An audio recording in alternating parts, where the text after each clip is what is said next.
కాకినాడ జిల్లా కరప మండలం వేలంకి గ్రామంలో డాక్టర్ బిఆర్ అంబేద్కర్ విగ్రహ ఆవిష్కరణ కార్యక్రమం గ్రామ సర్పంచ్ సవిలే నీలిమ రాజేష్ దంపతుల చేతుల మీదుగా ఘనంగా జరిగింది.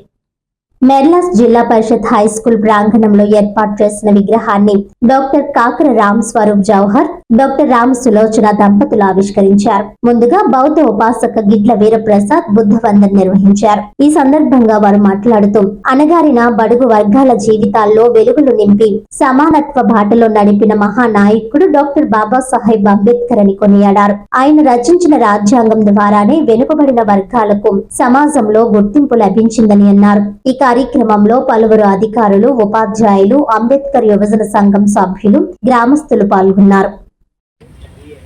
రాజేష్ గారు, సర్పంచ్ గారు, సంస్కృతి అనే ఒక పదానికి చాలా అత్యున్నత స్థానం ఉంది. సంస్కృతి అంటే ఒక తరం నుంచి మరో తరానికి అందించేటటువంటి ఒక ముఖ్యమైనటువంటి వరవడి.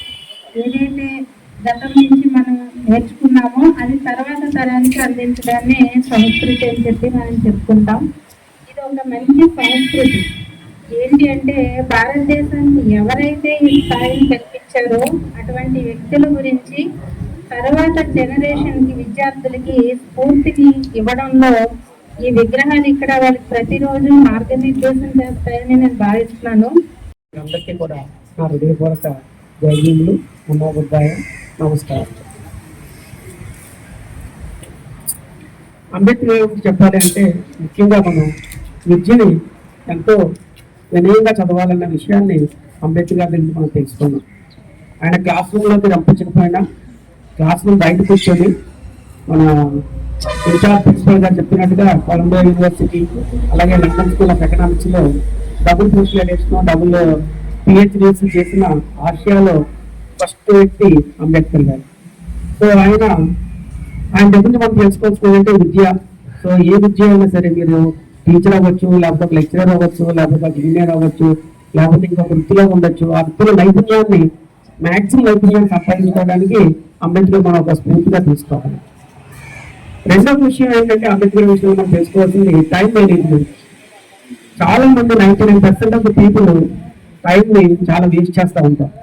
సో ఆ విషయంలో అంబేద్కర్ ఒక్క నిమిషాన్ని కూడా వేస్ట్ చేయకుండా చాలా తక్కువ టైంలోనే ప్రపంచంలోనే అతి కష్టమైన భారత రాజ్యాంగాన్ని ఆయన రాసిపెట్టి ఉన్నారంటే ఆయన పగలు రోజు బహుశా 18 గంటల నుంచి 20 గంటల వరకు ఆయన శ్రమ పడేవాడు. ఈ విధంగా ఉన్నాయి కాబట్టి మీరు అంబేద్కర్ పుస్తకాన్ని ప్రతి విద్యార్థి చదవాలి. ఆయన భారతదేశానికి రత్నం కాదు, ప్రపంచ రత్నం.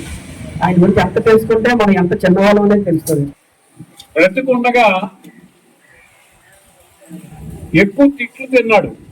ఎవరైతే బతికుండగా ఎక్కువ తిట్లు తిన్నారో అటువంటి నాయకుల్లో మొదటివాడు బాబాసాహెబ్ అంబేద్కర్. ఆయన నిర్యాణం చెందిన తర్వాత ఆయన యొక్క గొప్పతనాన్ని, ఆయన యొక్క మేధాశక్తిని, మనకి ఆయన అందించినటువంటి రాజ్యాంగాన్ని అమలు పట్టేటప్పుడు